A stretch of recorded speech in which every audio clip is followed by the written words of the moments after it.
जय हिंद प्रिय विद्यार्थी एवं साथियों, स्वागत है आपका आपके अपने यूट्यूब चैनल आरएस क्लासेस में। और आज हम समझने वाले हैं विभत्स शांत एवं वात्सल्य रस को। बिल्कुल ही आसान तरीके से मैं इसे समझाने का प्रयास करूंगी, मगर इसके पहले मैं आप सभी का तहे दिल से धन्यवाद करती हूं कि आपने मेरे चैनल को इतना सपोर्ट किया है।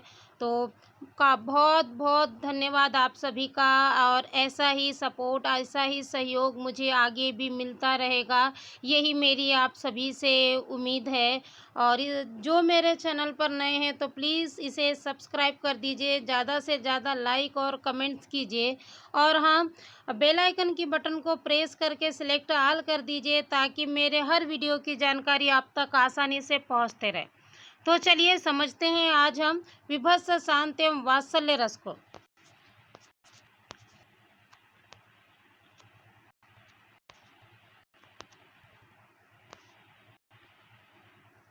विभत्स रस परिभाषा देख लीजिए।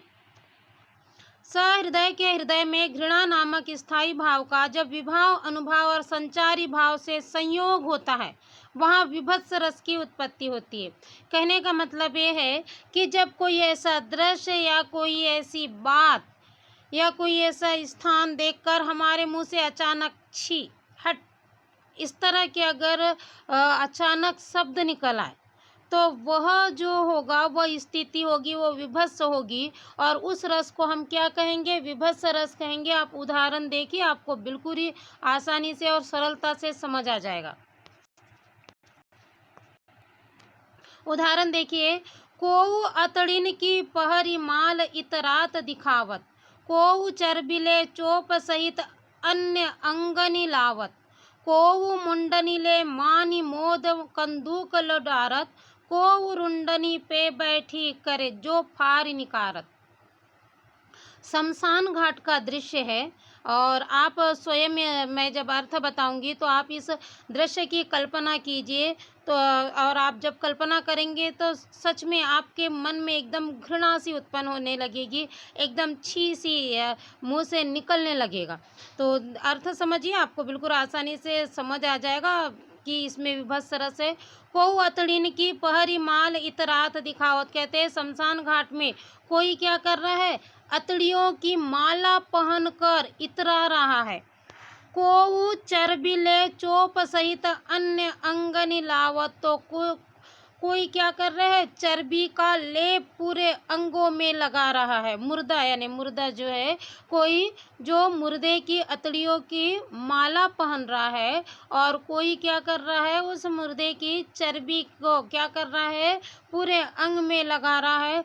कोऊ मुंडनीले मानी मोद कंदूक लडारत, तो कोई क्या कर रहा है?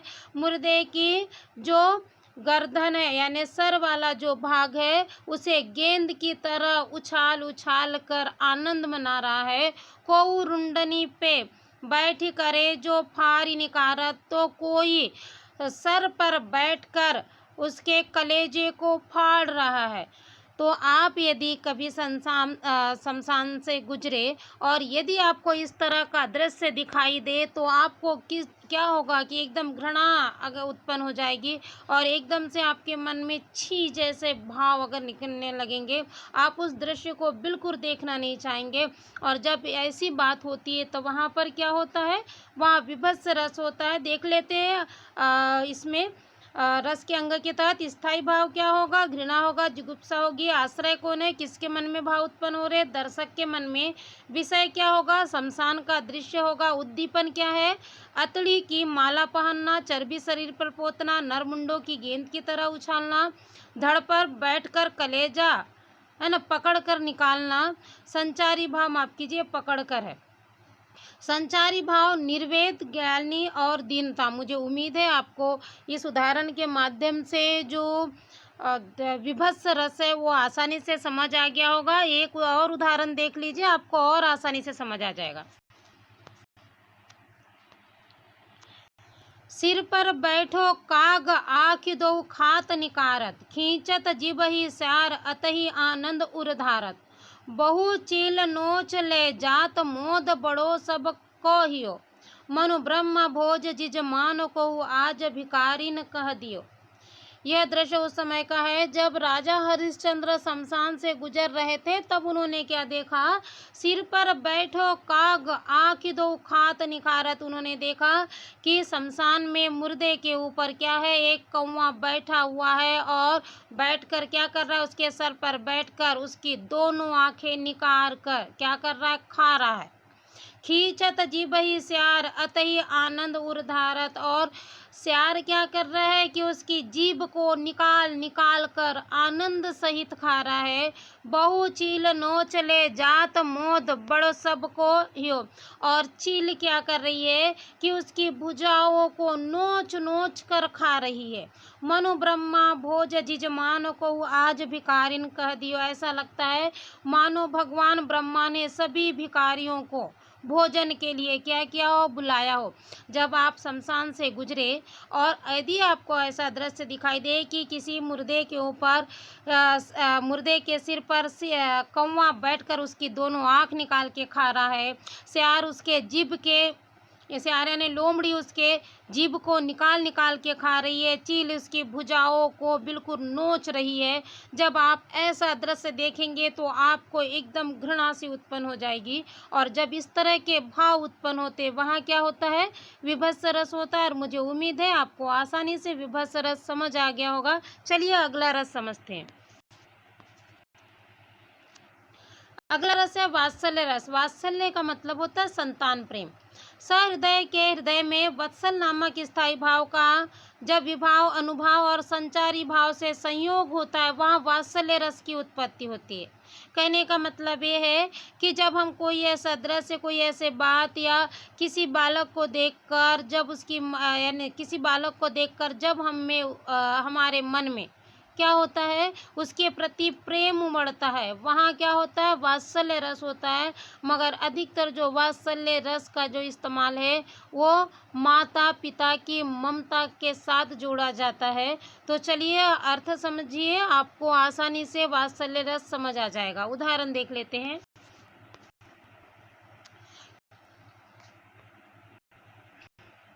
यशोदा हरि पालने झुलावे हलरावे दुलराई मलहावे जाई सोई कछु गावे, है ना। ये उदाहरण समझ लीजिए। यशोदा माँ क्या कर रही है, बाला कृष्ण को पालने में झुला रही है। हलरावे दुलराई मलहावे जोई सोई कछु गावे, उसे पालने में हिला रही है, दुलार रही है और क्या कर रही है, कुछ उनके लिए गुनगुना रही है। मेरे लाल को आऊ निंदरिया काहे न आने सुलावे। कहते हैं कि मेरे नींद तुम आकर क्या करो, मेरे लाल को सुला दो, तुम क्यों नहीं आ रही हो। तू काहे नहीं बेगही आवत ताको कान बुलावे, तुम जल्दी क्यों नहीं आती हो, तुम्हें तो कृष्ण बुला रहा है। जब किसी कविता में माता के प्रेम का वर्णन किया जाता है अपने पुत्र के लिए, अपने संतान के लिए, वहाँ वात्सल्य रस होता है। आपको उदाहरण का अर्थ समझ के आसानी से समझ आ गया होगा वात्सल्य रस। चलिए देख लेते हैं रस के अंग। स्थायी भाव क्या होगा, वत्सल है। आश्रय कौन है, किसके मन में भाव उत्पन्न हो रहे हैं, माता यशोदा के मन में। किसके प्रति हो रहे हैं, विषय क्या होंगे, बालक कृष्ण। अनुभाव क्या है, शारीरिक क्रियाएं क्या हो रही है, यशोदा का कृष्ण को सुलाना, पालने को हिलाना। उद्दीपन क्या होगा, बालक कृष्ण की जो क्रीड़ाएं हैं वो उद्दीपन होंगी।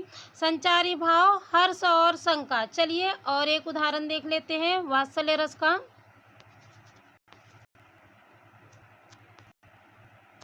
मैया मैं नाही दधि खायो ख्याल परे ये सखा सभे मिली मेरे मुख लपटायो। यहाँ बालक कृष्ण कहते हैं कि माँ मैंने दही नहीं खाया है, मुझे याद आ रहा है कि मेरे सभी मित्रों ने मिलकर मेरे मुख पर दही लगा दिया है।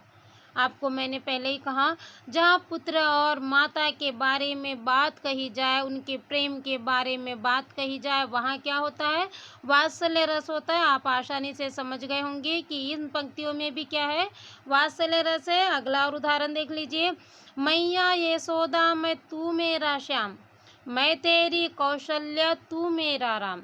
यहाँ पर एक माँ अपने पुत्र को सुला रही है और वह लोरी गाते हुए कह रही है कि मैं तुम्हारी यशोदा माँ हूँ, तुम मेरे लिए कृष्ण के समान हो, मैं तुम्हारी कौशल्या माँ के समान हूँ और तुम मेरे लिए क्या हो, राम की तरह हो, बालक राम की तरह हो। जहाँ पर इस तरह माता और पुत्र के अगाध प्रेम का वर्णन होता है, वहाँ पर वात्सल्य रस होता है। और मुझे उम्मीद है अब आपसे बिल्कुल भी वात्सल्य रस को पहचानने में गलती नहीं होगी।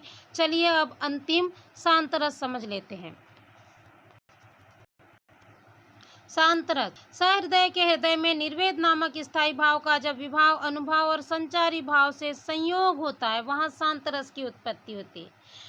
बिल्कुल आसान से शब्दों में कि किसी दृश्य कोई ऐसे भाव जिसे सुनकर हमारा मन एकदम शांत हो जाए, हमारे मन की सारी जो पीड़ाएं वो हर जाए और केवल शांति ही शांति का अनुभव हो, तो ऐसी स्थिति को क्या कहते हैं, शांत कर देने वाली स्थिति कहते हैं, एकदम यानी मंत्रमुग्ध कर देने वाली स्थिति कहते हैं। और इस रस को क्या कहते हैं, शांत रस कहते हैं। उदाहरण देखिए, बिल्कुल आसानी से समझ आ जाएगा।